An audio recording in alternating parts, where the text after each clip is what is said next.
ಇವತ್ತಿನ ದಿನ ಜಿಲ್ಲಾಧಿಕಾರಿಗಳ ಕಚೇರಿ ಮುಂದೆ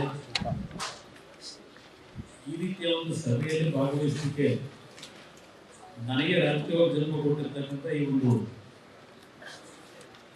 ಪುಣ್ಯ ಭೂಮಿಯಲ್ಲಿ ನಮ್ಮ ವಕೀಲರು ಇವತ್ತೇನೋ ಒಂದು ರಾಮನಗರದಲ್ಲಿ ನಡೆದಿರ್ತಕ್ಕಂಥ ಒಂದು ಸಣ್ಣ ಘಟನೆ ಇದು. ಸಣ್ಣ ಘಟನೆ ಅಂದರೆ ವಕೀಲ ವೃತ್ತಿ ಮಾಡತಕ್ಕಂಥ ಮನುಷ್ಯ ಬಳಸಿರ್ತಕ್ಕಂಥ ಪದಗಳು ಏನು ಸೋಷಿಯಲ್ ಮೀಡಿಯಾದಲ್ಲಿ ಹಾಕಿದ್ದಾರೆ ಅದು ಬಹಳ ಗಂಭೀರವಾದಂಥ ಘಟನೆ.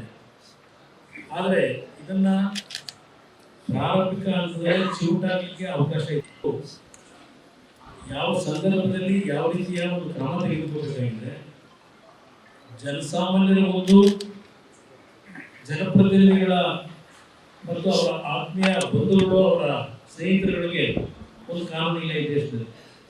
ಯಾವಾಗಲೂ ಬಾಬಾ ಸಾಹೇಬ್ ಅಂಬೇಡ್ಕರ್ ಅವರ ಸಂವಿಧಾನದ ಬಗ್ಗೆ ಚರ್ಚೆ ಮಾಡ್ತಕ್ಕಂಥ ಮಹಾನುಭಾವರುಗಳು ಈ ರಾಜ್ಯದಲ್ಲಿ ಈಗ ಅಧಿಕಾರಕ್ಕೆ ಬಂದ ನಂತರ ಯಾವ ರೀತಿಯ ಆಡಳಿತ ಇದೆ ಒಂದು ಪಕ್ಷದ ಬಗ್ಗೆ ಹೇಳೋದು. ಕಾಂಗ್ರೆಸ್ ಪಕ್ಷ ಅಂತ ಒಂದು ರಾಜ್ಯ ಸರ್ಕಾರ ನಾಡಿನ 7 ಕೋಟಿ ಜನತೆಗೆ ರಕ್ಷಣೆ ಕೊಡ್ತಕ್ಕಂಥ ಸರ್ಕಾರಗಳು, ಒಂದು ಪಕ್ಷದ ಸರ್ಕಾರ ಅಲ್ಲ. ಚುನಾವಣೆ ಬಂದಾಗ ಪಕ್ಷ, ಚುನಾವಣೆ ನಂತರ ಜನತೆಗೆ ರಕ್ಷಣೆ ಕೊಡ್ತಕ್ಕಂಥದ್ದು ಸರ್ಕಾರ ಮತ್ತು ಸರ್ಕಾರದ ಅಧಿಕಾರಿಗಳ ಕರ್ತವ್ಯ ಇದೆ. ನಾವು ಈ ಒಂದು ಘಟನೆ ಮಾಧ್ಯಮಗಳಲ್ಲಿ ಪ್ರಾರಂಭಿಕ ಹಂತದಲ್ಲಿ ಗಮನಿಸಿದ್ದೇನೆ. ನಾನು ನಮ್ಮ ಕೆಲವು ಪಕ್ಷದ ನಮ್ಮ ಕಾರ್ಯಕರ್ತರು ಕೇಳಿ ಏನಪ್ಪ ಅದು ಪತ್ರಿಕೆಯಲ್ಲಿ ಈ ಥರ ಎಲ್ಲ ಬರ್ತಾ ಇದೆಯಲ್ಲ, ಏನಕ್ಕೆ ಕರಾಟೆ ಪ್ರಾರಂಭ ಆಗಿದೆ. ಆಗ ನನಗೆ ಏನಾಯ್ತು ಅಂತಕ್ಕಂಥ ಹೇಳಿದ್ರು. ನಂತರ ನಾನು ನಮ್ಮ ಅಧಿಕಾರಿಗಳಿಗೂ ಹೇಳಿದೆ ಇದೆಲ್ಲ ಯಾವ ರೀತಿ ಸರಿಪಡಿಸ್ಬೇಕು ಸ್ವಲ್ಪ ನೋಡಿ ಸರಿಪಡಿಸ್ಕೊಳ್ಳಿ. ಅಧಿಕಾರಿಗಳು ಹೇಳಿದ್ರು ಇಲ್ಲ ಅದೇನೋ ಸಣ್ಣ ಪುಟ್ಟ ಒಂದು ಭಿನ್ನಾಭಿಪ್ರಾಯಗಳು ಘರ್ಷಣೆ ಏನಾಗಿದೆ ಅದನ್ನೆಲ್ಲ ಸರಿಪಡಿಸ್ತೀವಿ. ವಕೀಲರ ಮೇಲೆ ಆಗಿರ್ತಕ್ಕಂಥ ಏನೊಂದು FIR ಆಗಿದೆ ಅದನ್ನೆಲ್ಲ ರಿಪೋರ್ಟ್ ಹಾಕ್ತೀವಿ. ಅದೇನಂತ ಭಾಳ ರಿಪೋರ್ಟ್ ಸಿಗದೆ ಇರತಕ್ಕಂಥ ಒಂದು ಇದನ್ನ ಹಾಕಿಲ್ಲ ಸೆಕ್ಷನ್ಗಳು ಸರಿಪಡಿಸ್ಕೊಡ್ತೀವಿ ಅಂತಕ್ಕಂಥದ್ದು ಅಧಿಕಾರಿಗಳು ಹೇಳಿದ್ರು.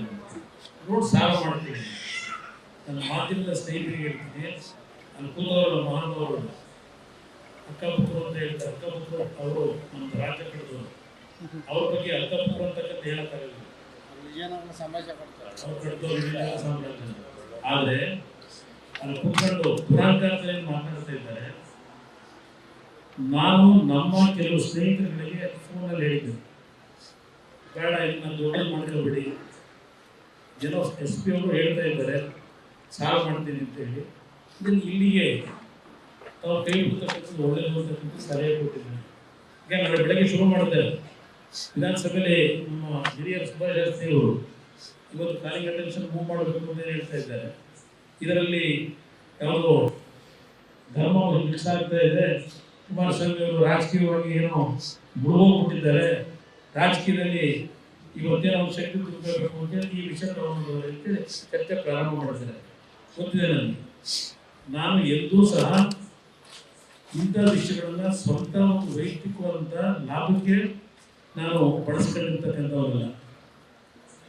ನಿಮಗೆ ಚನ್ನಪಟ್ಟಣದಲ್ಲಿ ನಡೆದಂಥ 2003-4ರಲ್ಲಿ ನಡೆದಂಥ 2003 ಬಿಟ್ಟೇನಲ್ಲಿ ಗೋಲಿಬಾರ್ ಬೆಳಗಿನ ಜಾವ 4:15 ಗಂಟೆಗೆ ಹೋಗಿ ರೈತರಿಗೆ ಗುಂಡಾರಿಸಿದಂಥ 2 ರೈತರ ಬಲಿ ತೆಗೆದುಕೊಂಡಂಥ ನೇರ ಚಳುವಳಿ ಅವತ್ತಿಂದ ನೋಡ್ತಾ ಬಂದಿದ್ದೆ ನಾನು.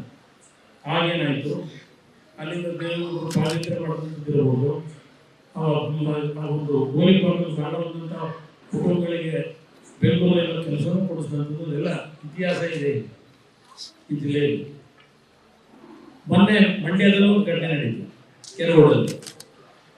ನಾವು ಆ ಘಟನೆ ನಡೆಯತಕ್ಕಂಥ ದಿನ ಜಿಲ್ಲಾಧಿಕಾರಿಗಳಿಗೆ ಫೋನ್ ಮಾಡಿದೆ. ಜಿಲ್ಲಾಧಿಕಾರಿಗಳು ಹೇಳಿದೆ, ಯಾಕೆ ಇಷ್ಟು ಪೊಲೀಸ್ ಫೋರ್ಸ್ನ ಕರ್ಕೊಂಡ್ಬಂದಿದ್ದೀರಿ, ಇದರ ಅವಶ್ಯಕತೆ ಇಲ್ಲ. ಅವತ್ತು ಸಹ ಇದೇ ರೀತಿಯಲ್ಲಿ ಬೇರೆ ಬೇರೆ ಜಿಲ್ಲೆಗಳಿಂದ ಹೆಚ್ಚುವರಿ ತುಕಡಿಗಳನ್ನು ಕಳಿಸಿ ಬೆಳಗ್ಗಿಂದ ಸಾಯಂಕಾಲದವರು ಅಲ್ಲಿ ಪಾಪ ಕಾನ್ಸ್ಟೇಬಲ್ ಊಟ ಏನೆಲ್ಲ ತಿಳಿದಿದೆ. ಅವ್ರು ಏನು ಜೀವನ ಇರ್ತಕ್ಕಂಥ ಸರ್ಕಾರ ನೋಡೋದು. ಇವತ್ತು ರಕ್ಷಣೆ ಹೆಸರಿನಲ್ಲಿ ಅವರು ಬಿಗಿ ತಂದು ನಿಲ್ಲಿಸ್ಕೊತಾರೆ. ಇವ್ರು ಮಾಡೋ ತಪ್ಪು ತಿನ್ನೋರು ಬಿಟ್ಟರು ಗೊತ್ತಿಲ್ಲ ಪಾಪ ಇಷ್ಟೆಲ್ಲ ಇಷ್ಟೇ ನೋಡಿದ್ರೆ ಆಶ್ಚರ್ಯ. ನಾನು ಈ ಒಂದು ತಾಲೂಕಿನ ಶಾಸಕನಾಗಿ ಈ ಒಂದು ಜಿಲ್ಲೆಯಲ್ಲಿ ದೇವೇಗೌಡರು 1994 ಪ್ರವೇಶ ಮಾಡೋದು. ಅವತ್ತಿನಿಂದ ಈ ಕ್ಷಣದವರೆಗೆ ಈ ಜಿಲ್ಲೆ ಅತ್ಯಂತ ಶಾಂತಿಯುತವಾದ ರಾಮನಗರ, ಶಾಂತಿಯುತವಾಗಿದ್ದಂಥ ಒಂದು ನಗರ ಇದು. 1989 ಅವತ್ತು ವೀರೇಂದ್ರ ಪಾಟೀಲ್ ಅವರ ಸರ್ಕಾರ ತೆಗೆದುಕೊಳ್ಳಿ ಕಾಮಗಾರಿ ಚನ್ನಪಟ್ಟ ಅವಳಿ ನಗರಕ್ಕೆ ಬೆಂಕಿ ಇಡಿಸುವುದು, ಊರುಗಳಲ್ಲಿ ಅರಾಜಕತೆ ಉಂಟು ಮಾಡಿದಂಥ ಘಟನೆ ಅವತ್ತು 1989. ಇದೇ ಕಾಂಗ್ರೆಸ್ ಮಹಾನ್ ನಾಯಕರಿಗೆ ಮಾಡ್ಕೊಂಡಿದ್ರು. ಅವತ್ತಿನ ಗಂಟೆ ವೀರೇಂದ್ರ ಪಾಟೀಲ್ ಅವರು ತೆಗಿಬೇಕು ಅಂತ. ಇವತ್ತು ಈ ಘಟನೆ ನಡೆದ್ರು ಹೆಚ್ಚು ಕಡಿಮೆ 20 ದಿವಸ ಆಯ್ತು. ಈಗ 1ನೇ ತಾರೀಕಾಗಿರ್ತಕ್ಕಂಥದ್ದು 6ನೇ ತಾರೀಕು. ಇಲ್ಲಿ ನಾನು ಗಮನಿಸಿದ ಅಂಶ, ಯಾರು ರಫೀಕ್ ಎಂದು ಒಬ್ಬ 7ನೇ ತಾರೀಕು ಬೆಳಿಗ್ಗೆ ಸಾಯಂಕಾಲ ಹೋಗೋನೆ FIR ಆಗಿರೋದು. 7ನೇ ತಾರೀಕು ಸಾಯಂಕಾಲ 8 ಗಂಟೆ FIR ಆಗಿರೋದು. ಪಾಪ ನಾವು ಹಲವಾರು ಪೊಲೀಸರು ಸೇರಿ ಇದ್ದೀವಿ. ಗಲಾಟೆ ಆಗಿರ್ತಕ್ಕಂಥದ್ದು FIR ಕಾಪಿ ಹೇಳಿದ್ದಾರೆ. 6ನೇ ತಾರೀಕು ಮಧ್ಯಾಹ್ನ ಗಲಾಟೆ ಆಗಿದೆ. ಯಾರೋ ಒಂದು 20 ಜನ ಪ್ರಗತಿಪರರು ರಾಮನಗರ ಉದ್ಧಾರ ಮಾಡೋರು ಪ್ರಗತಿಪರರು ಪಾಪ ವಕೀಲರ ಸಂಘಕ್ಕೆ ಹೋಗಿ ಬಂದ್ರಂತೆ. ವಕೀಲರ ಸಂಘಕ್ಕೆ ನಾವು ಪ್ರವೇಶ ಮಾಡೋದು. ಅಲ್ಲಿ ಸೆಕ್ರೆಟರಿ ಅವರು ಕೂತಿದ್ರು. ಸೆಕ್ರೆಟರಿ ಏನು ಬಂದಿರಿ ಕೂತ್ಕೊಳ್ಳಿ ಇದ್ರು. ಮನವಿ ಕೊಡೋದಕ್ಕೆ ಬಂದಿದ್ದೇವೆ ಅಂತೇಳಿ ಮನವಿ ಕೊಡ್ಲಿಕ್ಕೆ ಬಂದು ಅಷ್ಟರೊಳಗೆ ಯಾರೋ ಒಂದು ಸ್ವಲ್ಪ ಜನ ಬಂದು ಒಳಗೆ ಯಾಕೆ ಸೇರಿಸ್ತೀರಿ ಅಂತೇಳಿ ನೂಕಾಟ ತಲಾಟ ಶುರುವಾಯಿತು. ವಯಸ್ಸಾಗಿರೋರಿಗೆ ತಲೆಗೆ ಏಟಾಯ್ತು, ಬಿಲ್ಡಿಂಗ್ ಏಟಾಯ್ತು. ಎಷ್ಟು ಜನ ಹಾಸ್ಪಿಟಲ್ ಸೇರಿಸಿದ್ದಾರೆ?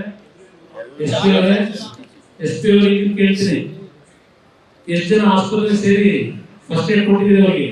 ಕೇಳ್ತಿದ್ದಾರೆ ಪ್ರತಿಪರರಿಗೆ. ಎಷ್ಟು ಜನ ಆಸ್ಪತ್ರೆ ಸೇರಿಸಿದ್ರಿ? ಚಿಕಿತ್ಸೆ ಎಷ್ಟು ಜನ ಕೊಡಿಸಿದ್ರಿ? ಇಲ್ಲಿ ಆಡಳಿತ ನೀವು ನಡೆಸ್ತಾ ಇದ್ರು, ನಾವು ಶಾಸಕರು ಇಲ್ಲ ನಿಮ್ ಜಿಲ್ಲಾ ಮಂತ್ರಿ ನಡೆಸ್ತಾ ಇದ್ರು. ನಾವು ಹೇಳ್ತಾ ಇಲ್ಲ ಅವ್ರ ಕೈ ಕಡೆ ಕೆಲಸ ಮಾಡ್ತಿರೋ ಜನರ ರಕ್ಷಣೆ ಮಾಡಲಿಕ್ಕೆ ನೀವು ಇದ್ದೀರ. ಇಂಥ ಒಂದು ಕಟ್ಟಡಗಳನ್ನು ಕಟ್ಟಿಸಿರೋದು ನಿಮಗೆ ಸುಸಜ್ಜಿತವಾಗಿ ಕೆಲಸ ಮಾಡಲಿಕ್ಕೆ. ಇಂಥ ರೋಡ್ಗಳನ್ನು ಸೇರಿಸ್ಕೊಂಡು ಇಲ್ಲಿ ಅವ್ರ ಹೇಳಿದ ಕೆಲಸ ಮಾಡಿ ಇಲ್ಲಿ ನಾವಿಲ್ಲಿ ಒಂದು ಜಿಲ್ಲಾ ಕೇಂದ್ರ ಮಾಡಿರ್ತೇವೆ. ಈ ಜಿಲ್ಲಾ ಕೇಂದ್ರ ತಗೊಂಡೋಗ್ತದೆ ಬೆಂಗಳೂರಿಗೆ, ರಾಮನಗರ ಜಿಲ್ಲಾ ಕೇಂದ್ರ ಬೆಂಗಳೂರು ತಗೊಂಡೋಗ್ತಾರೆ. ಬ್ರ್ಯಾಂಡ್ ಬೆಂಗಳೂರು ಮಾಡ್ತಾರೆ. ಬ್ರ್ಯಾಂಡ್ ಬೆಂಗಳೂರು ಮಾಡೋದು ನೋಡಿ, ಬ್ರ್ಯಾಂಡ್ ಬೆಂಗಳೂರು. ಇಲ್ಲಿ ಪ್ರಶ್ನೆ ನಮ್ಮ ಅಧಿಕಾರಿಗಳಿಗೆ ಕೇಳ್ತೀನಿ, 6ನೇ ತಾರೀಕು ಆದ್ಮೇಲೆ ಗಲಾಟೆ, 7ನೇ ತಾರೀಕು 8 ಗಂಟೆವರೆಗೆ ಯಾಕೆ ನೀವು FIR ಆಗಲಿಲ್ಲ? ಅವ್ರು ಯಾಕೆ ಕಂಪ್ಲೇಂಟ್ ಕೊಡಲಿಲ್ಲ? ರಫೀಕ್ ಅನ್ನೋರು ಕಂಪ್ಲೇಂಟ್ ಕೊಟ್ಟವ್ರೆ. ಅಲ್ಲಿ ಹೋಗಿರೋ ಪ್ರಗತಿಪರರು ದಲಿತರು ಅಂತೀರಿ, ದಲಿತರು ಪ್ರಗತಿಪರರು ಹೋಗಿರೋದು ಅಂತ ಹೇಳ್ತಾರೆ. ಕಂಪ್ಲೇಂಟ್ ಕೊಡೋನು ಮುಸ್ಲಿಂ, ಶಾಸಕ ಮುಸ್ಲಿಂ. ಅದಂತೂ ಬರದವನು ಕವನ ಬರದವನಲ್ಲ, ಅವನು ವಕೀಲ ಮುಸ್ಲಿಂ. ನಾವೆಂದೂ ಸಹ ಯಾರೊಂದು ಜಾತಿನಲ್ಲಿ ನನ್ನ ಜೀವನದಲ್ಲಿ ಎಂದೂ ನೋಡಿಲ್ಲ. ಆದ್ರೆ ಇವತ್ತು ಏನು ನಡೀತಾ ಇದೆಯಲ್ಲ, ಇವತ್ತು ನಡೀತಾ ಇದೆಯಲ್ಲ, ಇದನ್ನ ರಾಮನಗರದಲ್ಲಿ ರಾಮನಗರ ಜನತೆ ಬಯಸಿಲ್ಲ. ಇಲ್ಲಿ ಈ ತರ ಆಡಳಿತ ನಡೆಸಿ ಅಂತ ಹೇಳಿ ರಾಮನಗರ ಜನ ಓಟ್ ಹಾಕಿಲ್ಲ. ಇಲ್ಲಿ ಯಾಕೆ ನೀವು ಅಲ್ಲಿಗೆ ಹೋದ್ರಿ? 3ನೇ ತಾರೀಕು ಬಹುಶಃ ನಿಮ್ಮ ವಕೀಲರ ಸಂಘದಲ್ಲಿ ಚರ್ಚೆ ಮಾಡಿ ಅವ್ರನ್ನ ದೂರು ಕೊಡಬೇಕು ಅಂತ ಅವ್ರಿಗೆ ಕಾಣಿಸ್ತದೆ. 3ನೇ ತಾರೀಕು 6ನೇ ತಾರೀಕು ಅದನ್ನು ಕೇಳಲಿಕ್ಕೆ ಇವ್ರು ಬಂದ್ರು. ಯಾಕೆ ದೂರು ಕೊಡ್ತೀರಿ ಅಂತ ಹೇಳಿ ನೀವು ಪ್ರಶ್ನೆ ಮಾಡಿ ಅದ್ರ ಮೇಲೆ ಗಲಾಟೆ ಆಯ್ತು. ಇವತ್ತು ಬಹುಶಃ ನನ್ನ ಪ್ರತಿ ನಾನೇ ದೊಡ್ಡ ಲಾಯರ್ ಅಲ್ಲ. ಈಗ ಅವ್ರು ಬಂದ್ರಲ್ಲ 20 ಜನ, ನಿಮ್ಮ ವಕೀಲರ ಸಂಘಗಳು ಬರಲಿಕ್ಕೆ ಪರ್ಮಿಷನ್ ಯಾರು ಕೊಡಬೇಕು? ಡಿಸ್ಟ್ರಿಕ್ಟ್ ಜಡ್ಜ್ ಕೊಡಬೇಕು, ಸೆಕ್ರೆಟರಿ ಅಲ್ಲ. ಸೆಕ್ರೆಟರಿ ಎಲ್ಲ ಕೊಡೋದು. ಅದಕ್ಕೆ ನಾನು ವಕೀಲ ಅಲ್ಲ, ಯಾರು ಕೊಡಬೇಕು ಪರ್ಮಿಷನ್? ವಕೀಲರ ಸಂಘ ಬರಲಿಕ್ಕೆ ಬಂದ್ರಲ್ಲ ಕಂಪ್ಲೇಂಟ್ 20 ಜನ 15 ಜನ ಬಂದಿರೋ 3 ಜನ ಬಂದಿರೋ ರಾಮನಗರ ಬೆಳಸ ಮಾನವರು ಅಲ್ಲಿ ಡಿಸ್ಟ್ರಿಕ್ಟ್ ಜಡ್ಜ್ ಪರ್ಮಿಷನ್ ತಗೊಂಡಿಲ್ಲ, ನೇರವಾಗಿ ಅಲ್ಲಿ ಕಚೇರಿಗೆ ಬಂದವರೆ. ಇಲ್ಲಿ ನನ್ನ ಅಧಿಕಾರಿಗಳು ಹೇಳ್ತಾರೆ, ನಾನು ಫೋನ್ ಮಾಡಿದ್ರೆ ಇಲ್ಲ ಸೆಕ್ರೆಟರಿ ಪರ್ಮಿಷನ್ ತಗೊಂಡು ಆಮೇಲೆ ಹೋಗಿದ್ರು ಅಂತ. ಎಷ್ಟೆಷ್ಟು ಸುಳ್ಳು ಹೇಳ್ತೀರಿ, ಯಾವ ಥರ ನಡ್ಕೊಂಡಿದ್ದೀರಿ, ಇದೆಲ್ಲ ನಾವು ಕಣ್ಣು ಮುಚ್ಕೊಂಡು ಕೂತ್ಕೋಬೇಕಾಗಿತ್ತು. ಇವತ್ತು ಬೆಳಿಗ್ಗೆ ನನಗೆ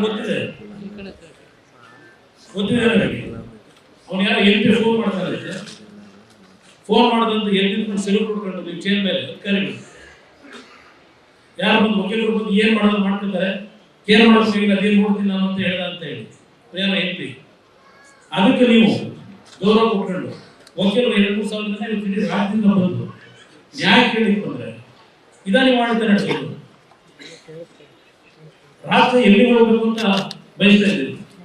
ಅರಾಜಕತೆ ಆಗಲಿಲ್ಲ ಈ ತರ ಆಡಿತಾ ಇದ್ರೆ ರಾತ್ರಿ 10 ಗಂಟೆ ಆಗಿರ್ಬೇಕು, 10 ಗಂಟೆ ಒಳಗಡೆ ಬರೀ SPDC ಇದ್ದಂಗಿಲ್ಲ,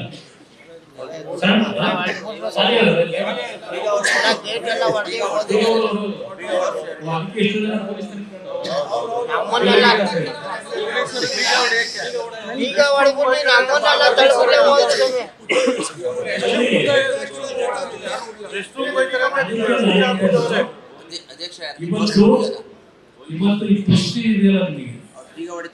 ನಾನು 20 ತಿಂಗಳು ಈ ತಾಲೂಕಿನ ಜನತೆ ಶಾಸಕರು ಮಾಡಿ ಯಾಕಂದ್ರೆ ಈ ತರ ಆಕ್ಸಿಡೆಂಟ್ ಕೆಲಸ ಮಾಡಿದ್ವಿ. 20 ತಿಂಗಳು ನಾನು ಆಡಳಿತ ನಡೆಸಿದೆ. ನಂತರ 14 ಎರಡನೇ ಬಾರಿ 14 ತಿಂಗಳು ಆಡಳಿತ ನಡೆಸಿದ್ದೇನೆ. ಈ ರೀತಿ ಅಧಿಕಾರಿಗಳನ್ನು ನನ್ನ ಜೀವನದಲ್ಲಿ ನಾನು ದುರುಪಯೋಗಪಡಿಸ್ಕೊಂಡು ಜನಗಳ ಮೇಲೆ ದಬ್ಬಾಳಿಕೆ ಮಾಡಿದ್ನಲ್ಲ. ನಾನು ಒಬ್ಬ ಅಧಿಕಾರಿ ಆಗ್ತಕ್ಕಂಥವ್ರನ್ನ ನೀವು ಗುಲಾಮ ತರ ನೀವು ಜನಪ್ರತಿನಿಧಿಗಳು ನಡೆಸ್ಕೊಳ್ಳೋದಾದ್ರೆ ಇವೆಲ್ಲ ಅನ್ಫಿಟ್ ಆಕ್ಚುಲಿ. ನಮ್ಮ ಜನ ಇವತ್ತು ರಾಮನಗರದಲ್ಲಿ ಮುಂದೆ ಸರಿಯಾದ ತೀರ್ಮಾನಗಳು ಮಾಡ್ಕೋಬೇಕಾಗಿದೆ. ಏನು ರಾಮನಗರ ಉದ್ಧಾರ ಮಾಡ್ಬಿಟ್ಟು ಯಾವ ಬೇಕಾದ್ರೂ ಬರಲಿ ಚುನಾವಣೆ ಹೇಳ್ತಾರೆ ಒಬ್ಬರೇ. ನಮ್ಮ ವಕೀಲರಿಗೆ ನಾನು ಮನವಿ ಮಾಡ್ತೇನೆ, ಈ ದೇಶಕ್ಕೆ ಸ್ವಾತಂತ್ರ್ಯ ತರಬೇಕಾದ್ರೆ ನಿಮ್ಮ ಪಾತ್ರ ಬಹಳ ದೊಡ್ಡದಿದೆ ಇದೆ ಅಂತ ನಾವೆಲ್ಲ ಗೊತ್ತಿರಲಿಲ್ಲ. ನ್ಯಾಯಕ್ಕೋಸ್ಕರ ಪ್ರತಿನಿತ್ಯ ಇವತ್ತು ನೀವೇನು ಕೆಲಸ ನಿರ್ಮಾಣ ಮಾಡ್ತೀರಿ, ಬುದ್ಧಿ ಮಾಡ್ತಾ ಇದ್ದೀರಿ. ಇದರಲ್ಲಿ ನಾವು ರಾಜಕೀಯ ಪರಿಸ್ಥಿತಿ ಮಾತನಾಡಬಾರ್ದು, ಮಾತು ಆಡಲ್ಲ. ಆದರೆ ಇವತ್ತು ನಡೆದಿರ್ತಕ್ಕಂಥ ಘಟನೆ ಏನಿದೆ, ಫಸ್ಟ್ ಏನ್ ಮಾಡಿದ್ರು 7ನೇ ತಾರೀಕು ಕಂಪ್ಲೇಂಟ್ ಕೊಟ್ಟವಲ್ಲ, FIR ಹಾಕಿದ್ರಲ್ಲ, ಒಂದು 10 ಜನದ ಹೆಸರಾಗಬಾರಲ್ವಾ? ಆ ರಫೀಕಿಗೆ ನಿಮ್ಮ ಹೆಸರು ಹೆಂಗ್ ಗೊತ್ತಾಯ್ತು? 10 ಜನದ ಹೆಸರು ಇರ್ತದೋ ಅಂತ ಹಾಕಿ ನಮ್ಮ ಮಾಧ್ಯಮ ಸ್ನೇಹಿತರು ಕೇಳಿ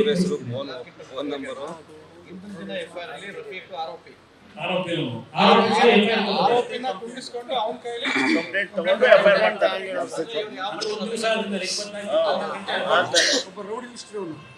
ಗೊತ್ತಾಯ್ತು ಪ್ರಗತಿ ಬರೋದು ಅಂತ ಹೇಳೋರಲ್ಲ, ಅದರಲ್ಲಿ ಕಾರ್ಮಿಕ ಇಲಾಖೆಯಲ್ಲಿ ಅದೆಲ್ಲೋ ನಿಮ್ ಸಂತೋಷ್ ಲಾಡಿನ ಮಂತ್ರಿ ಅವರಲ್ಲ 70% ಅವರೆಲ್ಲರೂ ಬೋಗಸ್ ಕಾರ್ಡ್ ಅಂತಾರಲ್ಲ.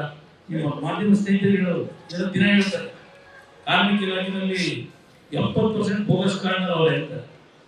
ಇಲ್ಲಿ ಎಷ್ಟು ಜನ ಅವರೇ ತನಿಖೆ ಮಾಡಪ್ಪ. ಅವರು ಪ್ರಗತಿ ಬರೋರು ಪಾಪ ದಲಿತರು ಕೊಡಬೇಕಾದ ಫೆಸಿಲಿಟೀಸ್ನ, ಕಾರ್ಮಿಕರು ಕೊಡಬೇಕಾದ ಫೆಸಿಲಿಟೀಸ್ನ ಇವರು ಸುಳ್ಳು ನಕಲಿ ಸರ್ಟಿಫಿಕೇಟ್ ಮಾಡ್ಕೊಂಡು ಇಲ್ಲಿ ಈ ಕೆಲಸ ಮಾಡೋದಕ್ಕ ವಕೀಲರ ಮೇಲೆ ತೆಗೆದಾಡಕ್ಕೆ ಹೋಗಕ್ಕ ನಿಮ್ಗೆ ಕೊಟ್ಟಿರೋ ಕಾರಣ ನನಗೂ ಗೊತ್ತಿದ್ದ ವಿಷಯ. ನಾನು ಮಾತಾಡ್ತಿಲ್ಲ ಅಷ್ಟೇ, ಏನೇನಿದೆ ರಾಮನಗರದಲ್ಲಿ ನಡೆಯುತ್ತಿದೆ ತಿಳ್ಕೊತಾ ಇರ್ತೀನಿ, ನಡೆಸ್ತೀನಿ. ಸ್ವಲ್ಪ ದಿವಸ ಅಂತ ಬಿಟ್ಟಿದ್ದೀನಿ. ಯಾರಿಗೂ ಶಾಶ್ವತ ಅಲ್ಲ. ಜನಪ್ರತಿನಿಧಿಗಳನ್ನು ಅರ್ಥ ಮಾಡಬೇಕು, ರಾಜ್ಯ ಏನಾಗಬೇಕು. ಮೊನ್ನೆ ಹೋಮ್ ಮಿನಿಸ್ಟರ್ ಹೇಳ್ತಾರೆ, ಅದ್ಯಾವುದೋ ನಿಮ್ಮ ದಕ್ಷಿಣ ಕನ್ನಡ ಜಿಲ್ಲೆ ಸ್ಕೂಲ್ ಗಲಾಟೆಗೆ MLA ಮೇಲೆ FIR ಆಗ್ತಾರೆ. ಇಲ್ಲಿ ಹೋಮ್ ಮಿನಿಸ್ಟರ್ ಅಸೆಂಬ್ಲಿಯಲ್ಲಿ ಹೇಳ್ತಾರೆ, ಇಲ್ಲ ಇಲ್ಲ ನನಗೆ ಈಗ ಮಾಹಿತಿ ಬಂದಿದೆ, ಆ ಸ್ಥಳದಲ್ಲಿ MLA ಇರಲಿಲ್ಲ ಅಂತ ಹೇಳಿ ಅಸೆಂಬ್ಲಿಯಲ್ಲಿ ಮಾತಾಡ್ತಾರೆ. ಇದು ಹೋಮ್ ಮಿನಿಸ್ಟರ್ ಕೆಲಸ. ಎಷ್ಟು ಮಟ್ಟಿಗೆ ಮಾಹಿತಿಗಳು ಕೊಡ್ತೀರಿ, ಎಷ್ಟು ಮಟ್ಟಿಗೆ FIR ಹೇಳ್ತೀರಿ ನೋಡ್ತಾ ಇದ್ದೀನಿ. ಇದೆಲ್ಲ ಎಷ್ಟು ದಿವಸದಿಂದ ರಾಜಕಾರಣ ಮಾಡಬೇಕು ಅಧಿಕಾರಿಗಳು. ನೀವು ಯಾರು ಗುಲಾಮರಲ್ಲ. ನಾನು ಮುಖ್ಯಮಂತ್ರಿಯಾಗಿ ಕಾನೂನು ಬಾಹಿರ ಕೆಲಸ ಮಾಡಿ ಅಂತ ಎಲ್ಲೂ ಹೇಳಿಲ್ಲ. ನಾನು ಅಷ್ಟು ಪ್ರಾಮಾಣಿಕವಾಗಿ ನಡ್ಕೊಂಡಿದ್ದೇವೆ. ಯಾರೋ ಒಬ್ಬ ಹೇಳಿ ಇವತ್ತು ಈ ರಾಜ್ಯದಲ್ಲಿ ಅಧಿಕಾರಿ ಕಾನೂನನ್ನು ದುರುಪಯೋಗ ಪಡಿಸ್ಕೊಂಡಿದ್ದು ನನಗೆ ನನ್ನ ಕಾರ್ಯಕರ್ತನಿಗೆ ರಕ್ಷಣೆ ಕೊಡಿ ಅಂತ ಹೇಳಿದ್ರೆ ಒಂದೇ ಒಂದು ಘಟನೆ ಹೇಳಿದ್ರೆ ರಾಜಕೀಯ ಬಿಟ್ಬಿಡ್ತೀನಿ ನಾನು. ಸರ್ಕಾರದ ಅಧಿಕಾರಿಗಳಿರೋದು, ಸರ್ಕಾರ ಇರೋದು ಪ್ರತಿಯೊಬ್ಬ ಪ್ರಜೆಗೆ ರಕ್ಷಣೆ ಕೊಡಲಿಕ್ಕೆ. ಅಮ್ಮಾಯಿಗೆ ಇವತ್ತು ನಮ್ಮ ವಕೀಲರುಗಳಲ್ಲಿ 40 ಜನದ ಮೇಲೆ ನೀವು ಇತರರು ಅಂತ ಹಾಕೊಂಡು ಕೇಸನ್ನು ಹಾಕೊಂಡು ಹೇಳಿದ್ರು ಸುಭಾಶಾಸ್ತ್ರಿ ಅವರು ಹೇಳಿದ್ರು, ನಮಗೆ ಇಲ್ಲಿ ಪೊಲೀಸ್ ಅಧಿಕಾರಿಗಳು ಬೀರಿ ಏನೋ ನಮ್ಮ ತಾಕತ್ತಿದೆ, ಶಕ್ತಿ ಇದೆ, ನಾವು ಕೋರ್ಟಲ್ಲಿ ಫೇಸ್ ಮಾಡ್ಕೊತೀವಿ, ಗೊತ್ತಿದೆ ನಮ್ಗೆ ಈ ದಯಾದಾಕ್ಷಿಣ್ಯ ಬೇಕಿಲ್ಲ ಅಂತ ಹೇಳ್ತಾರೆ. ಇವತ್ತು ಆ ವ್ಯಕ್ತಿ ಆ ಪದಪಡಿಕೆಯನ್ನು ಮಾಡ್ಕೊಂಡಿದ್ದಾರೆ. ಇವತ್ತೇನಾದ್ರು ಅವ್ರ ಮೇಲೆ ಕಂಟೆಂಟ್ನ ಇವತ್ತು ಸೆಕ್ಷನ್ ಏನಾದ್ರು ಕೇಸ್ ಹಾಕಿದ್ರ? ಕಂಟೆಂಟ್ ಕೇಸಲ್ಲಿ ಹಾಕಿಲ್ಲ ಆ ವ್ಯಕ್ತಿ ಮೇಲೆ. ಸುಮ್ಮನೆ ಏನೋ ಕಾಟಾಚಾರಕ್ಕೆ ಹಾಕಬೇಕು. ಯಾರ ಮನೆಯಿಂದ ಹೊರಟವತ್ತು ಈ ಪ್ರಗತಿಗಳು ಯಾರು ಮೀಟಿಂಗ್ ಮಾಡಿ ಎಲ್ಲಿಂದ ಹೊರಟರು ವಕೀಲರ ಸಂಘಕ್ಕೆ? ನನಗೂ ಗೊತ್ತಿದೆ. ನನಗೆ MLA ಚಿತಾವಣೆ ಒಳಗೆ ಅಲ್ಲಿ ಮೀಟಿಂಗ್ ಮಾಡಿ ವಕೀಲರ ಸಂಘಕ್ಕೆ ಕಳಿಸ್ತೀರಿ. ಈ ಗಲಾಟೆಗಳು ಪ್ರಾರಂಭ ಆಯಿತು.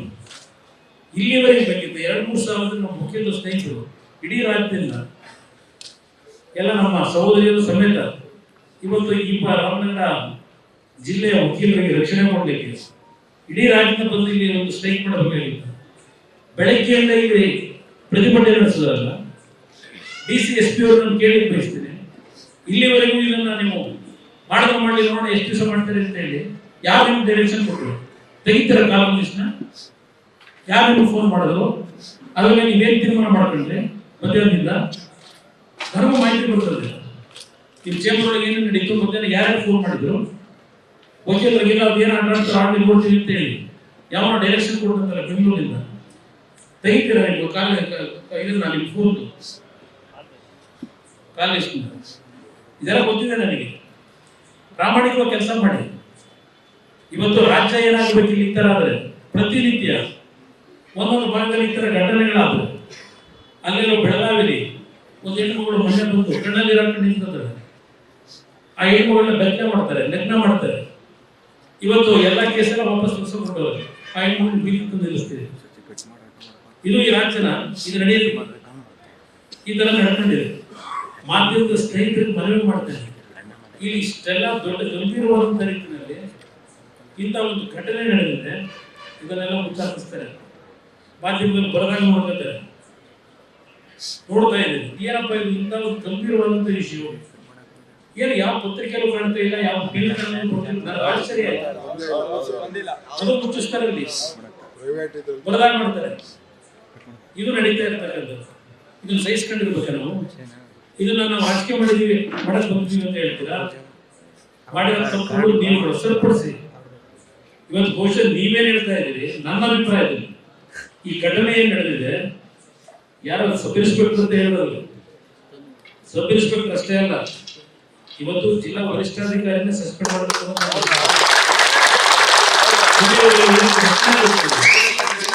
ರಕ್ಷಣೆ ಕೊಟ್ಟು ಇಲ್ಲೆಲ್ಲ ರಸ್ತೆ ಪಾಪ ಹೆಲ್ಮೆಟ್ ಹಾಕಿಲ್ಲ ಅಂತ ಇದ್ರೆ ಹಿಡ್ಕಂತೀರಿ, 1000 ರೂಪಾಯಿ 1,000 ರೂಪಾಯಿ ಕೇಳ್ತೀವಿ. ಆ ರೈತರ ಪಾಪ ಅರ್ಜೆಂಟಿಗೆ ಬಂದಿರ್ತಾರೆ ಹಳ್ಳಿಯಿಂದ, ಹೆಲ್ಮೆಟ್ ಹಾಕಿಲ್ಲ ಅಂತ ವಸೂಲಿ ಮಾಡ್ತಾರೆ. ಏನ್ ಹ್ಯಾರಾಸ್ಮೆಂಟ್ ಕೊಡ್ತೀರಿ ನೋಡಿದ್ದೀನಿ ನಾನು. ಯಾವ ತರ ನಡ್ಕೊತೀರಿ ಅಂತ ಹೇಳಿದ್ರೆ ಯಾವ್ದು ಶಾಶ್ವತ ಇಲ್ಲ ತಿಳ್ಕೊಳ್ಳಿ. ಪಾಪ ನಿಮ್ಮನ್ನ ದುಡ್ಡು ತಪ್ಪಿಲ್ಲ, ಬರ್ಬೇಕಾದ್ರೆ ಎಲ್ಲ ದುಡ್ಡು ಕೊಟ್ಟು ಬರ್ತೀರಿ. ಯಾವಾಗ ದುಡ್ಡು ಕೊಟ್ಟು ಬರ್ತೀರಿ, ನೀವು ಆ ದುಡ್ಡು ಕೊಟ್ಟರೆ ಅದನ್ನ ಸಂಪಾದನೆ ಮಾಡ್ಬೇಕಲ್ಲ, ಆ ಬಡವರಿಗೆ ದುಡ್ಡು ಕೈ ಹಾಕ್ತೀರಿ. ಇದು ನಡೀತಾ ಇರ್ತಕ್ಕಂಥ. ಪಾಪ ನಿಮ್ಮನ್ನ ದೋಷ ಕೊಡೋದಾಗಿದೆ. ಇದು ಈ ರೀತಿ ಏನ್ ನಡೀತಾ ಇದೆ. ಮತ್ತೆ ಅದೆಲ್ಲರೂ ಬೇರೆ ಪ್ರಶ್ನೆ ಬೇಡ. ಈ ವಿಷಯದಲ್ಲಿ ಇವತ್ತೇನು ನಮ್ಮ ವಕೀಲರು ತಾವು ಬೆಳಗ್ಗೆಯಿಂದ ಶ್ರಮ ಪಟ್ಟಿದ್ದೀರಿ, ನಿಮ್ಗೆ ಸಮಸ್ಯೆ ಆಗಿದೆ, ತೊಂದರೆ ಕೊಟ್ಟಿದ್ದಾರೆ ಆಳದಲ್ಲಿ. ನಿಮ್ಮ ಪರವಾಗಿ ಧ್ವನಿಬೇಕು ಅನ್ನೋದು ನಮಗೆ ಬೆಳೆಸಿರೋರು ಉಪಶಾಸ್ತ್ರಿ ಅವರು, ಅವ್ರು ನಮ್ಮ ಗುರುಗಳು. ಅವ್ರು ಕರೆದು ಇವತ್ತು ಹೇಳಿದ್ರು, ಇಲ್ಲ ನೀವು ಬರ್ಬೋದೇ ಬೇಜಾರಾಗಿದ್ದರೆ ಹೆಣ್ಣು ಮಕ್ಕಳು ಸಹ ಇನ್ನೂ ಇಲ್ಲಿ ಮೈಸೂರಿಂದ ಎಲ್ಲ ಬರ್ತಾರೆ, ಎಲ್ಲ ದಯವಿಟ್ಟು ಏನ್ ಮಾಡಬೇಕು ಹೊರತಾಗ್ತಿಲ್ಲ ನೋಡ್ಬಿಟ್ರು ಸುಭಾಷಾಸ್ತ್ರಿ. ನಮ್ಮ ಜೀವನದಲ್ಲಿ ಈ ತರ ರಾಮನಗರದಲ್ಲ ಕೇಳ್ತಿಲ್ಲ. ಒಂದು ಹೆಣ್ಣು ಮಗಳು ಅಳ್ತಾ ಇದ್ಲು, ಅವ್ರ ಅತ್ತೆ ಫೋನ್ ಮಾಡಿ ಮಗು ಸತ್ತೋಗುತ್ತೆ ಅಳ್ತಾ ಇದ್ದಾಳೆ, ಏನು ಮಾಡಬೇಕು ಅಂತ. ನಾನು ಪಕ್ಕದಲ್ಲಿ ನೀರು ತಗೋಣ ಅಂತ ನನಗೆ ಕಣ್ಣಲ್ಲಿ ಗೊತ್ತು ಇಂಥ ಸ್ಥಿತಿ ನಮ್ಗೆ ಗೊತ್ತಲ್ಲ ಹೆಣ್ಮಕ್ಳು. ಆದ್ರಿಂದ ತಮಗೆ ಫೋನ್ ಮಾಡಿದ್ರು ನಾನು ಮಾಡ್ತಾ ಇದ್ದೀನಿ. ಅವ್ರತ್ತೆ ಎಳೆ ಮಗು ಅಳ್ತಾ ಇದೆ, ನೀನು ಸ್ಟ್ರೈಕ್ ಮಾಡ್ಕೋತೇನೆ, ನೀನು ತಿಳುವಳಿಕೆ ಯಾವ ಸ್ಟ್ರೈಕು ಏನು ಇದು, ಮಗು ಹಾಲು ಕುಡಿದಿಲ್ಲ ಬೆಳಗ್ಗೆಯಿಂದ ಹೊರಚಿ ಹಿಡಿದ್ಬಿಟ್ಟಿದೆ ಅಂತ ಈ ಹುಡುಗಿ ಅಳ್ತಾಳೆ, ಗೇಟ್ ಹಾಕ್ಬಿಟ್ಟಿದ್ದಾರೆ. ಇಂಥ ನಮಗೆ ತೊಂದರೆ ಆಗಿರೋದು ನೀವೆಲ್ಲ ಬುದ್ಧಿವಂತರಿದೆ ಇರೋದು 3 ದಿವಸ ವಿಧಾನಸಭೆ ಕಳೆದ 1 ವಾರ ಮುಗಿದೋಯ್ತು. 1 ದಿವಸ ಅದೇನೋ ಲಾಂಡ್ ಆರ್ಡರ್ ಅಂತೇಳಿ ಉಳಿದೆಲ್ಲ ಮುಗಿಸು. ಇವತ್ತು ಅದೇನು ಹೊಸದಾಗಿ ನಾಮಿನೇಷನ್ಗಳು ಅವೆಲ್ಲ ತರಬೇಕು ಕೋಆಪರೇಟಿವ್ ಸೆಕ್ಟರ್ನಲ್ಲಿ ಅಂತ ಹೇಳಿ ಮತ್ತೆ ಅವ್ರು ಬರೀ ಬಿಲ್ ಪಾಸ್ ಮಾಡೋದಕ್ಕೆ ಸೆಷನ್ ಕರ್ಕೊಂಡು ಹೋದ್ರು. ಆಡಳಿತ ನಡೆಸೋ ಯೋಗ್ಯತೆ ಇದ್ದರೆ ಇವತ್ತು ಪದೇ ಪದೇ ಕೇಂದ್ರ ಸರ್ಕಾರ ಕನ್ನಡಕ್ಕೆ ಅನ್ಯಾಯ ಮಾಡಿಬಿಟ್ರು, ಕನ್ನಡಿಗರ ಅನ್ಯಾಯ ಮಾಡಿಬಿಟ್ರು, ಇದು ಬಿಟ್ಟರೆ ಬೇರೆ ಇನ್ನೇನು ಇಲ್ಲ ಅಪಾಯ. ಇದು ಮಾತಾಡೋದಕ್ಕೆ ನಮಗೆ ಸಮಯ ಇಲ್ಲ, ಚರ್ಚೆ ಮಾಡೋಣ. ಈ ಥರ ನಾವು ಈ ಸರ್ಕಾರ ನಡೆಸ್ತಕ್ಕಂಥ ಇಂಥ ಒಂದು ಆಡಳಿತದ ಅಕ್ರಮ ಇದೆಯಲ್ಲ, ಈ ಅಕ್ರಮದಿಂದ ನಾವು ಬೇರೆ ವಿಷಯ ಇರ್ತಕ್ಕಂಥ ಸಮಸ್ಯೆಗಳು ರಾಜ್ಯ ಎಲ್ಲಿ ಹೋಗ್ತಿದೆ ಚರ್ಚೆ ಮಾಡೋ ಸಮಯ ಇಲ್ಲ. ಇದು ಪ್ರಶ್ನೆ ನೋಡೇ ಅಸೆಂಬ್ಲಿಗೆ ಹೋಗೋದಿಲ್ಲ, ಅಲ್ಲಿ ಚರ್ಚೆ ಮಾಡೋದಿಲ್ಲ, ಕೆಲಸಕ್ಕೆ ಬರೋದಿಲ್ಲ, ವಿಷಯ ಸಮಯ ಕರ್ಕೊಂಡು ಇರ್ತಾರೆ. ನಾವು ವಿಷಯ ಇಟ್ಕೊಂಡು ಅಂಕಿಅಂಶ ಇಟ್ಕೊಂಡು ಚರ್ಚೆ ಮಾಡೋದಿಲ್ಲ, ಇಲ್ಲ ಇದು ಪರಿಸ್ಥಿತಿ. ಇವತ್ತು ಅದರಿಂದ ಈ ವಿಷಯದಲ್ಲಿ ಬಹುಶಃ ನಾಳೆ ಅವರು ಫೋನ್ ಮಾಡಿದ್ರು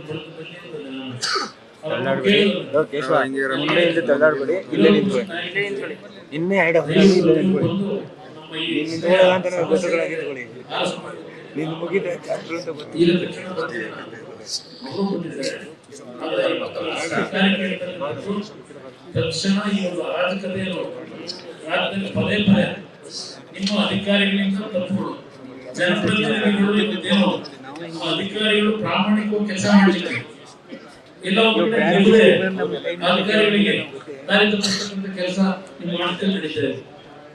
ಅದನ್ನು ಸರಿಪಡಿಸ್ಬೇಕು. ಇಲ್ಲೇ ಇದ್ರೆ ಇದು ಅಸುಲಭವಾಗಿ ಇವತ್ತು ನೀವು ಮಾಡ್ತಿರ್ತಕ್ಕಂಥ ಈ ಕೆಲಸ 2 ತಿಂಗಳು ಇದೇ ವಕೀಲರು ಇದ್ರೆ ಇಡೀ ರಾಜ್ಯದಲ್ಲಿ ನಿಮ್ ಗ್ಯಾರಂಟಿ ಪಾರಂಟಿ ಅಂತ ಎಲ್ಲ ಹೊರಡಿದಿರಲ್ಲ, ಗ್ಯಾರಂಟಿ ಯಾವ್ದು ರಕ್ಷಣೆ ಕೊಡಲ್ಲ, ರಕ್ಷಣೆ ಕೊಟ್ಟು ಮತ್ತೆ ಇಡೀ ರಾಜ್ಯದಲ್ಲಿ ಇದ್ರೆ ಬರೀ ಗ್ಯಾರಂಟಿ ಮೇಲೆ ದುಡ್ಡು ಯಾರು 6 ಕೋಟಿ ಜನ ದುಡ್ಡಲ್ಲ, 52,000 ಗ್ಯಾರಂಟಿ ಕೊಡಕ್ಕೆ 1 ಲಕ್ಷ ಕೋಟಿ ಸಾಲ, 1 ಲಕ್ಷ ಕೋಟಿ ಸಾಲ, 52,000 ಗ್ಯಾರಂಟಿ, ಇನ್ನು 48,000 ಕೋಟಿ ಏನ್ ಮಾಡ್ತಿದೆ? ಇದು ನೀವು ಮಾಡಿದ ಗೊತ್ತಿದೆ ನಮಗೆ, ಏನ್ ಯಾರು ಮಾಡದೇ ಇರೋದು ಮಾಡ್ತಾ ಇದೀವಿ ಅಂತ ಹೇಳ್ತಾ ಇದ್ದೀವಿ. ಅದೆಲ್ಲ ಆಮೇಲೆ ಚರ್ಚೆ ಮಾಡ್ತೀನಿ. ಅದಕ್ಕೆ ಮಾಧ್ಯಮದ ಸ್ನೇಹಿತರಿಗೆ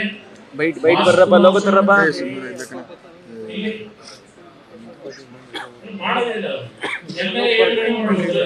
ಇಲ್ಲಿ ನಡೀತಿರೋದು MP ನಾವು MLA ಆಗಿ ಕೆಲಸ ಮಾಡೋದಿಲ್ಲ, ಆ PDO ಮೀಟಿಂಗ್ ಮಾಡೋಕ್ಕಿಲ್ಲ, MP ಇರೋದು ಯಾವುದು ದಿಶಾ ಮೀಟಿಂಗ್ ಮಾಡ್ತಾರೆ, ಏನೋ ಅಧಿಕಾರಿಗಳು ಚಪರಾಸಿಗಳಿಲ್ಲ, ಅವ್ರು ಹೇಳಿದ ಅಂದ ತಕ್ಷಣ ಮೀಟಿಂಗ್ ಓಡ್ ಬರ್ತಾರೆ. ಇದು ನಾನು ಕಾಣ್ತಾ ಇಲ್ಲ. ದಿಶಾ ಮೀಟಿಂಗ್ ಮಾಡ್ತಾರೆ, ಆ MP ಬೇರೆ ಕೆಲಸ ಇಲ್ಲ. ಪಾಪ ಈ ಚುನಾವಣೆಗೆ ಜನಸ್ಪಂದನೆ ಮಾಡ್ಕೊಂಡು ಹೊರಟೆ. ಅಪ್ಪ PDOಗಳನ್ನ ಎಲ್ಲ ಅಧಿಕಾರಿಗಳ ಶುರುತೆ ನಾನು ಜನಸ್ಪಂದನೆ ಹೋಗ್ಬೇಕು, ಎಲ್ಲ ನಮ್ಮ ಅಧಿಕಾರಿಗಳು ಬರಬೇಕು ಅಂತ ಶುರುತೆ. ಇದಕ್ಕೆ ಈ DC ಪರ್ಮಿಷನ್ ಕೊಡೋದು ಎಲ್ಲ MLA ಇರ್ತಕ್ಕಂಥ ಅಧಿಕಾರ ಉಪಯೋಗ ಪಡಿಸ್ಕೊಂಡು ಈ ಆಟ ಆಡ್ಕೊಂಡು ಹೋದ್ದಾರೆ. ಇದು ಎಷ್ಟು ದಿವಸ ಸಹಿಸದ್ ನಾವು ತಾನೆ. ಇದಕ್ಕೋಸ್ಕರ ಇವತ್ತೇ ನಮ್ಮ ವಕೀಲರ ಇವತ್ತು ರಾಮನಗರದಲ್ಲಿ ಘಟನೆ ನಡೆದಿದೆ. ಈ ಜಿಲ್ಲೆ ಬೆಂಕಿ ಹೆಚ್ಚಿಸ್ತೀರಿ, ಎಚ್ಚರಿಕೆಯಿಂದ ಇರಿ. ಏನೋ ನಾಳೆ ಬಂದು ಮಕ್ಕಳಿಗೆ ಪ್ರಗತಿ ಪೂರ್ವಕ ಮುಖಾಂತರ ಸ್ಟ್ರೈಕ್ ಮಾಡಿಸೋದಾದ್ರೆ ಪೇಮೆಂಟ್ ಪ್ರಗತಿ ಪೂರ್ವಕ CCTV ಇದ್ರೆ ಎಷ್ಟು ಜನ ರೋಡಿಗಳು, ಎಷ್ಟು ಕೇಸ್ ಯಾರ ಮೇಲೆ ಆಕ್ಷನ್ ತಂದಿದೆ ಬಗ್ಗೆ ಒಂದು ಹೆದರ್ಸ ಕಳಿಸಿದ್ರು. ಅಲ್ಲಿ ಇದ ಆಡಳಿತ ನಮ್ಮಲ್ಲಿ, ಅವ್ರು ಯಾರ ಮೇಲೂ ಆಕ್ಷನ್ ಇಲ್ಲ. ಏನು ವಕೀಲರು ಏನ್ ತಪ್ಪು ಮಾಡಿದ್ರು ಅಂತ ಹೇಳಿ ಇವತ್ತು ಕೇಸ್ ಹಾಕಿದ್ರಿ, FIR ಯಾವನ ಕೊಡ್ತಾನೆ ಸುಳ್ಳಲ್ಲ, ಅದ್ರ ಮೇಲೆಲ್ಲ FIR. ಮಾಧ್ಯಮದ ಸ್ನೇಹಿತರಿಗೆ ಮನವಿ ಮಾಡ್ತೇನೆ, ಏನ್ ನಡೆದಿದೆ ಸತ್ಯಾಂಶ. ರಾಮನಗರ ಅದೇನೋ ಪಾಪ ಹೇಳ್ತಾರೆ, ರಾಮನಗರ ಅಂತ ದೇವಸ್ಥಾನ ಕಟ್ಟಿಸ್ತಾರಂತೆ. ಸದ್ಯ ದೇವಸ್ಥಾನ ಕಟ್ಟಿಸಿದ ಆಮೇಲೆ ನೋಡೋಣ. ಈ ರಾಮನಗರ ರಾವಣ ರಾಜ್ಯ ಮಾಡಬೇಡಿ, ರಾಮನ ನಗರ ಮಾಡಕ್ ಹೋಗಬೇಡಿ. ಈ ರೀತಿಯ ಗಲಭೆಗಳಿಗೆ ಅವಕಾಶ ಕೊಡಬೇಡಿ. ಇದನ್ನ ಅವರಿಗೆ ಬಹಳ ಸೂಕ್ಷ್ಮವಾಗಿ ಹೇಳಿ ಯಾವ ಕಾರಣಕ್ಕೂ ಸಸ್ಪೆಂಡ್ ಆಗಿರೋದು ಏನ್ ಮಾಡ್ತಾರೆ ವಕೀಲರು, ಏನ್ ಸ್ಟ್ರೈಕ್ ಮಾಡಿ ಏನ್ ಮಾಡ್ತಾರೆ. ಇದು ಆಡಳಿತ. ಇಲ್ಲಿ 6ನೇ ತಾರೀಕು ವಕೀಲರ ಸಂಘಕ್ಕೆ ಯಾರೋ ಪ್ರಗತಿಪರ ಹೋಗ್ಬೇಕಂತ ಕೇಳಕ್ಕೆ ಮನವಿ ಮಾಡೋದಕ್ಕೆ ಅಲ್ಲಿ ಯಾರೋ 8 ಜನ ಬಂದು ಅವ್ರ ಮೇಲೆ ಅಟ್ಯಾಕ್ ಮಾಡ್ತಾರೆ. ಹೊಟ್ಟೆ ಬುದ್ಧಿರುತ್ತೆ, ಕಾಲು ಬರುತ್ತೆ, ತಲೆ ಹೊಡೆದಿರುತ್ತೆ.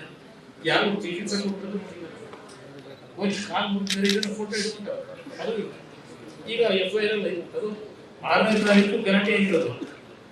7ನೇ ತಾರೀಕು ಸಾಯಂಕಾಲ ಹೋಗಿ ಕಂಪ್ಲೇಂಟ್ ಕೊಡ್ತಾರೆ. FIR ಕಂಪ್ಲೇಂಟ್ 7ನೇ ತಾರೀಕು ಕೊಡ್ತಾರೆ. ಇದು ಎಲ್ಲ ರೀತಿಯ ಅಧಿಕಾರದ ಉಪಯೋಗ ಪಡಿಸ್ಕೊಂಡಿಗೆ ನಿಮ್ಮ ಮನೆ ಮಗಳು ಹೋಗ್ತಿರಲ್ಲ MLA ಇಲ್ಲ ಅಂತ ಒಮ್ಮೆ ಹೇಳ್ತಾರೆ. ಅಲ್ಲಿ ಇಲ್ಲೇನೋ ಈಗ ತಾನೇ ರಿಪೋರ್ಟ್ ಬಂತು MLA ಮತ್ತೆ ಇದು ಇವ್ರ ಆಡಳಿತ. ಸ್ವಲ್ಪ ಹಿಂದೆ ನೀವು ಹಿಂದೆ ಬನ್ನಿ.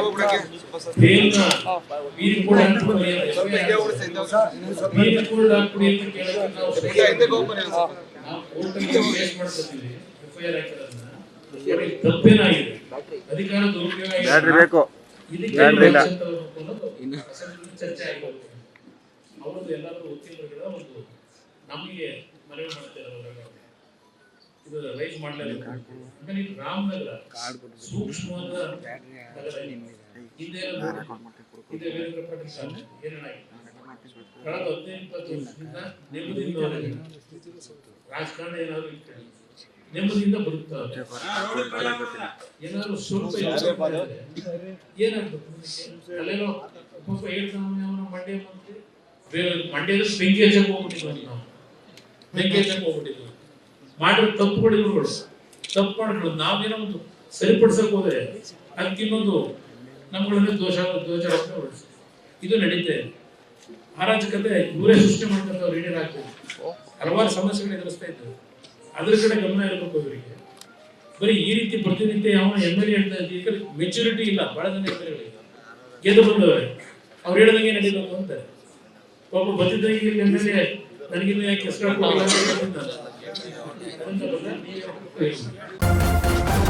ನ್ಯೂಸ್ ಫಸ್ಟ್ ನಿರ್ಭೀತಿಯಿಂದ ನಿಮ್ಮ ಪರವಾಗಿ.